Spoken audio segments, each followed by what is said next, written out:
গ্রামের অত্যন্ত দুরন্ত ছেলে নয়ন। তবে মনের দিক দিয়ে সে ভালো, কিন্তু পারিবারিক আর্থিক অবস্থা তেমন একটা ভালো ছিল না তার। একদিন প্রতিবেশীর বাড়ির পাশ দিয়ে হেঁটে যাওয়ার সময় ডিম ভাজির ঘ্রাণে তার মন ভরে গেল।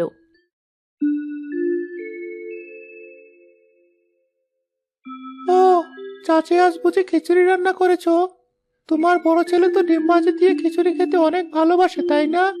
বাসবেই না কেন? এমন শীতের সকালে ডিম ভাজি খেতে সবাই ভালোবাসবে। হ্যাঁ, আমার বড় ছেলেটা ডিম ভাজি আর খিচুড়ির জন্য অনেক পাগল। শহরে থেকে পড়াশোনা করে তো, সেখানে কি খায় না খায় আমি তো আর দেখতে পারি না। আর তাই যখন ও বাড়িতে ছুটিতে আসে ওর জন্য খিচুড়ি আর ডিম ভাজা করি। আমার মাও খুব ভালো খিচুড়ি রান্না করতে পারে।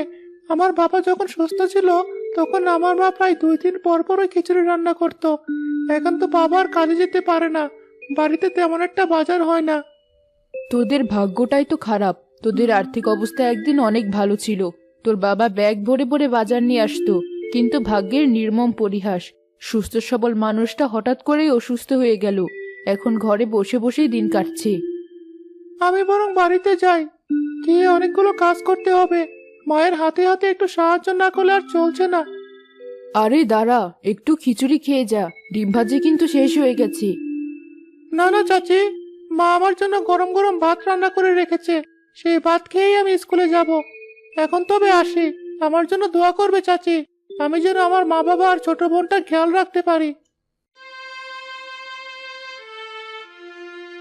আহারে, এত ছোট বাচ্চা, অথচ ঘাড়ে তোর কত দায়িত্ব। আরেকদিন তোকে মজা করে ডিম ভাজি করে খাওয়াবো।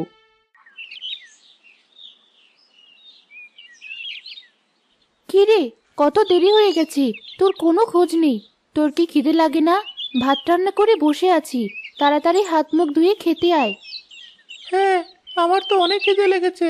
কিন্তু তুমি আজকে কি রান্না করেছো? আমার না অনেক ডিম ভাজি খেতে মন চাইছে।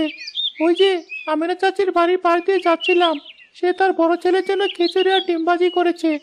গন্ধে চারদিকটা মোমো করছিল। আমাকে খিচুড়ি অবশ্য খেতে বলছিল, কিন্তু ডিম ভাজি ছিল না আর, তাই আমি না খেয়ে চলে এসেছি। অভাবের এই সংসারে ভাত জুটে না, আর তো ডিম ভাজি। আমি কোথায় টাকা পাবো বল? তোর বাবা ঘরে সারাদিন শুয়ে থাকে, বাইরে কাজকর্ম করতে পারি না, আর তুই কিনা এখন ডিম ভাজি খেতে চাইছিস? এখনকার মতো খেয়ে নে, আমি তোর জন্য আলু ভর্তা ডাল করেছি। ডিমের দাম তো মাত্র 10 টাকা। মা, আমার কাছে 5 টাকা আছে। তুমি আমাকে আর 5 টাকা দাও, আমি দোকানে গিয়ে একটা ডিম কিনে নিয়ে আসি। বিশ্বাস কর বাবা, আমার কাছে একটা টাকা নেই। ওই যে দেখ, শিখার মধ্যে 2 টাকা তোলা আছে।